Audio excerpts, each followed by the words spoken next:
Happy April, friends! As we step into the months of April and May, I, Allison, am on maternity leave.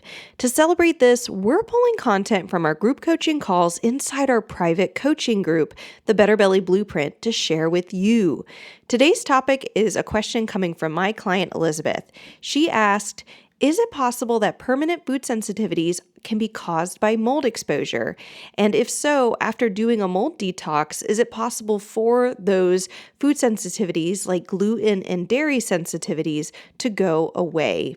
Elizabeth's question comes from the fact that she got testing inside our program that showed that she has mold colonization in her body. That's part of the root causes driving her symptoms. And inside the program, she also learned that some food sensitivities are developed and can be temporary and unlearned, while others are permanent. By the way, for more information on this specific topic, please be sure to subscribe to hear our podcast episode that's going to be coming out this June on permanent and temporary sensitivities and the best food sensitivity tests that I recommend you work with. But back to Elizabeth. What she really wants to know is basically, can her food sensitivities ever go away? This is a super common question that I get asked because nobody wants to have food sensitivities forever. And I'm so excited to share with you my real answer to Elizabeth today. So, P.S., if you also want to ask questions to me just like this one that Elizabeth did and get my live feedback, now you can. When you join the Better Belly Blueprint and add on 3 months of group coaching at our super affordable price, you get access to live bi-weekly group coaching calls just like this one, and you get unlimited daily one-to-one coaching inside our private Facebook group. Enrollment is open now. There's no need to wait. Go to betterbellytherapies.com/blueprint to read more about the Better Belly Blueprint and join today. Or if you prefer to learn via audio or video, go to betterbellytherapies.com/training and watch the free training I put together on why and how the Better Belly Blueprint helps you overcome your toughest symptoms, even when nothing else prior has worked. Are you ready to hear Elizabeth's answer? Let's dive in. Hey friend, welcome to the Better Belly Podcast. If you're currently trying endless supplements, doctor visits, and diet changes to heal your mystery symptoms, you are in the right place. We're here to solve the real root causes behind your gut, hormones, skin, sleep, and brain concerns, literally anything and everything in your body. My name is Allison Jordan. I'm a functional medicine practitioner that has supported over 150 clients just like you to heal problems that no one has been able to fix. You don't need a perfect diet or a random supplement you found on Instagram to heal. You need a proven system that heals your whole body from the inside out. That's what I'm here to share with you, episode by episode.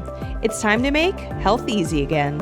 And just as a reminder, this information is not meant to diagnose, manage, or treat disease. Always consult with your own health practitioner before you make any changes to your health. Which is from Elizabeth. Elizabeth says, is it possible that permanent food sensitivities are caused by because of mold exposure? And after doing mold detox, is it possible for gluten and dairy sensitivities to go away? So this is a great question.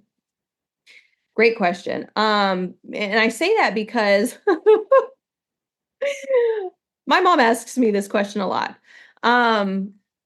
Actually, she will, like, probably 3 times in the last month, we will sit down for dinner and she'll say something like, do you think it's ever possible that you might be able to eat corn again? Do you think it's ever possible you might be able to eat rice again? And I feel like I'm answering the same question, but somehow she thinks it's a different question every time. And very sweet. She just, like, cares about me, and she doesn't like having to watch me be so specific, and she's seen the pain I've been in. So she knows the whole thing. So here's the thing on mold and food. Let me talk A to Z. Mold 100% is a component of developing temporary food sensitivities because it elevates the immune system, it damages the gut lining, and then we can develop temporary food sensitivities out of that because our body's being exposed to whole food particles that shouldn't be in the bloodstream. And then our immune system learns that piece of banana is evil, even though it's not. And it will start to attack banana. It tends to happen with foods that we eat the most of, these temporary food sensitivities, though it's not always the ones we eat the most of. On the permanent food sensitivity side, This is actually something we don't have much information on yet. I can say for the temporary food sensitivities, yes, I see it all the time. People get them back as soon as their gut lining heals. So you both have to get out of mold and kill other co-infections, like if you have a parasite, if you have candida overgrowth, if you have C. diff, you have to get rid of those. You have to not eat these foods you're sensitive to for a prolonged period of time, detox, and that just gives the body time to rebuild that gut lining. Once you've done that, you can reintroduce foods. A great example of this is I was not able to eat apples, broccoli, onion, garlic in 2015. I was on the low FODMAP diet, and now I can eat all those foods. But that's all temporary food sensitivities. That's all observed, and like hands down, it's going to happen once you give the gut time to heal and you are no longer in an inflamed state. Permanent food sensitivities, we don't know yet. And by we, like in the medical community, like so people who functional medicine doctors who've been doing this for a long time, what they will see is sometimes you can have foods like a gluten or a dairy that someone's reacting to, but maybe it's because of histamine issues. So my friend Matt Kelly, who you guys, if you've been in the program for a while, you might have heard me refer to Matt Kelly's Facebook group, Toxic Mold Answers. His family got super sick. That's how he got into the mold conversation, was not his illness, but his children's illnesses. And his son in particular had a lot of food sensitivities, but most of the food sensitivities were being driven by a histamine response that the mold was causing. So now his son can eat gluten and dairy, but that has to do with more a histamine problem, not a protein peptide reaction that he's having, which is where that permanent food sensitivity comes in. I personally have not gotten to a place where those food sensitivities have gone away. If I eat rice and corn, I now notice I get brain fog, my joints will hurt. I usually don't get a stomach upset with corn and rice. I get stomach upset with dairy, but I'm just learning what my symptoms tend to be with those foods, with each food. Wheat for me is actually not as immediate as corn and rice, but like a week-long exposure can make me feel really miserable. And I've actually usually never let that happen because I did it probably a couple times in 2018 or something and just was like, that was a bad idea. Um, there's a woman, McKayla Peterson. If you guys don't know her name, you might know her father's name, Jordan B. Peterson. He's kind of famous. I don't care if you hate him or like him. His daughter has as a child, she had one of the worst cases of pediatric rheumatoid arthritis that the city of Toronto's hospital system had ever seen. And the only thing that helped put her into remission was not medications, but going onto a carnivore diet, meaning only eating meat. And so she shares about, like, actually in her Instagram stories primarily, she will share about recently she realized that she had mold exposure. She only figured this out in the last few years, that most likely what has caused her autoimmune response to show up as a child was a mold exposure that actually persisted throughout her entire childhood and has also made her parents sick, but in different ways than her. And so she has been on this carnivore diet, basic no fruits, no veggies, just beef, actually, not even chicken or salmon, just beef. She's been on this diet and she's had no issues. She's been able to get pregnant, maintain pregnancy, give birth, very healthy weight, no skin problems, no brain fog. She has been working with somebody, I think she's doing a shoemaker protocol, if I remember correctly, trying to get mold out of her body. And this woman, she's got lots of funds to put into this. She's very smart. She's been working in health for a long time. She's not a doctor, but she's been working on her own health and advancing health research for a long time. And she's been trying to seek, after a year of treating herself, of knowing she's been living in a low mold environment for more than a year. They bought a house in Arizona to live in a low mold environment like 5 years ago. And she's been doing a mold protocol for about a year. She tried to eat a sweet potato and immediately she had, I think it was like a rash. She had immediate symptoms in the 24 hours of eating that sweet potato.